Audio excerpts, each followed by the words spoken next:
Assalamualaikum warahmatullahi wabarakatuh. Perkenalkan, nama saya Metaldi dari kelas Rek A3 dengan NIM 210402051.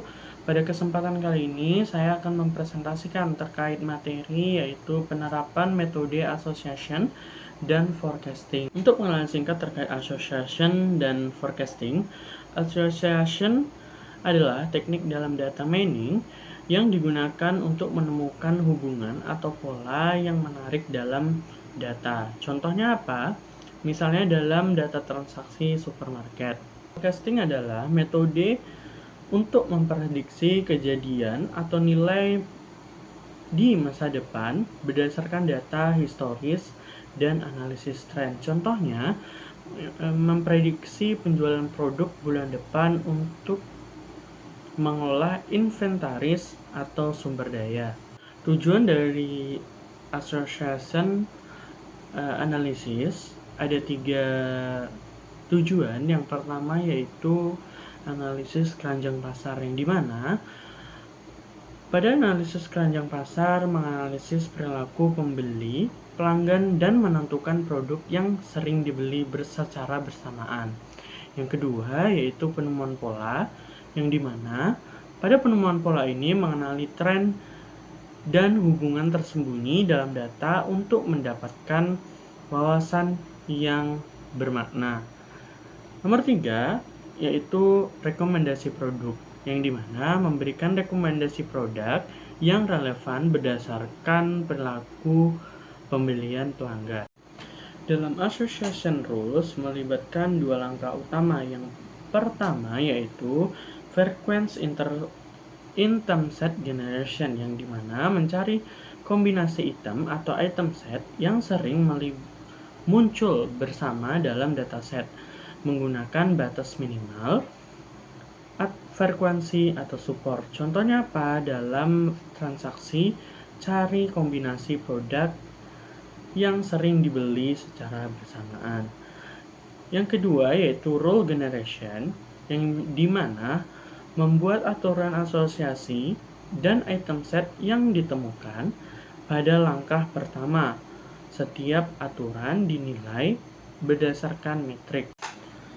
Dalam proses evaluasi model asosiasi dibagi terdiri dari 3. Yang pertama adalah support, yang dimana mengukur seberapa sering item set muncul dalam keseluruhan dataset, yang dimana bisa dilihat dalam rumus di samping. Yang kedua yaitu confidence, yaitu mengukur seberapa sering item B muncul dalam transaksi yang sudah mengandung item A, yang dimana dijelaskan dalam rumus di samping. Ketiga yaitu leaf, mengukur kekuatan hubungan antara A dan B dengan membandingkan kemunculannya secara independen.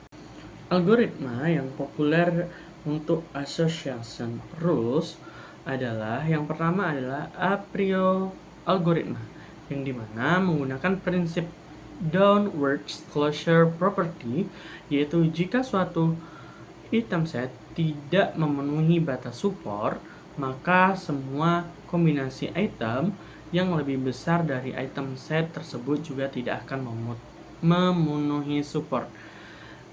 Kedua yaitu proses menghasilkan kandidat item set secara iteratif, mana mengurangi jumlah kombinasi yang perlu diperiksa. Yang kedua yaitu FP growth algoritma atau frequency pattern growth, yaitu menggunakan struktur data FP3 untuk menyimpan dataset dalam format terkomparasi. Tidak perlu menghasilkan kandidat item set seperti a priori, sehingga lebih efisien untuk dataset yang besar. Algoritma association rules dapat membantu strategi pemasaran perusahaan e-commerce. Penempatan produk strategis atau product placement.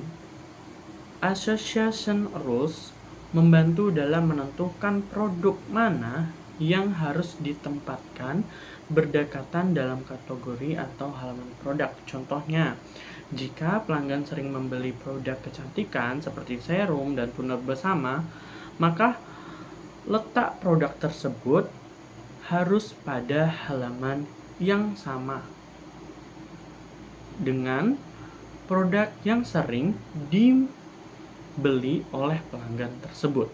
Dalam sebuah studi kasus, Anda adalah seorang analisis data di perusahaan retail. Setelah menggunakan metode association rules, Anda menemukan bahwa pelanggan yang membeli kopi sering juga membeli biskuit. Apa langkah berikutnya yang dapat diambil perusahaan berdasarkan pola ini? Ada dua cara dalam menyelesaikan permasalahan ini.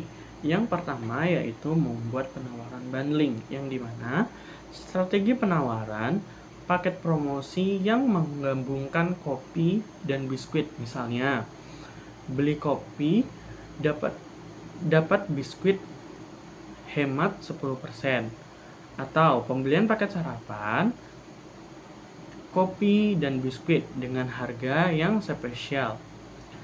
Tujuannya apa? Meningkatkan cross-selling dan mendorong pelanggan untuk membeli kedua produk secara bersamaan. Yang kedua, cara kedua yaitu analisis perilaku konsumen lebih lanjut. Strateginya bagaimana? Analisis lebih dalam, apakah ada pola lain? Misalnya, apakah pelanggan membeli kopi dan biskuit pada waktu tertentu, yaitu pagi atau sore hari? Kedua, periksa apakah ada merek tertentu yang lebih sering dipilih untuk kedua produk. Tujuannya apa? Yaitu mengembangkan strategi pemasaran yang lebih relevan, misalnya promosi berbasis waktu dalam hal ini, atau fokus pada merek tertentu untuk meningkatkan penjualan. Dapat kita simpulkan pada metode association rules. Yang pertama yaitu dapat mengidentifikasi pola tersembunyi. Kedua, dapat meningkatkan penjualan. Ketiga, peningkatan pengalaman pelanggan. Keempat, penerapan yang luas. Kelima yaitu efisiensi operasional. Kesimpulan pada materi association dan forecasting adalah metode association rules dan forecasting sama-sama penting dalam pengambilan keputusan bisnis karena keduanya memberikan wawasan strategis yang berbeda namun saling melengkapi. Association rules membantu mengungkap hubungan tersembunyi antara item dalam data yang sangat berguna untuk meningkatkan cross-selling atau penjualan, personalisasi, dan efisiensi personal. Sementara, forecasting memungkinkan perusahaan memprediksi tren di masa depan, seperti permintaan produk akan pendapatan untuk mendukung perencanaan yang lebih baik. Dengan menggabungkan kedua metode ini, bisnis dapat tidak hanya memahami pola historis, tetapi juga merancang strategis proaktif untuk masa depan bisnis tersebut, sehingga mampu menghadapi persaingan dengan lebih efektif. Presentasi saya Muhito Aldi. Mohon maaf jika ada kesalahan dalam penyampaian materi terkait association dan forecasting. Mohon maaf. Wabillahi taufiq wal hidayah. Wassalamualaikum warahmatullahi wabarakatuh.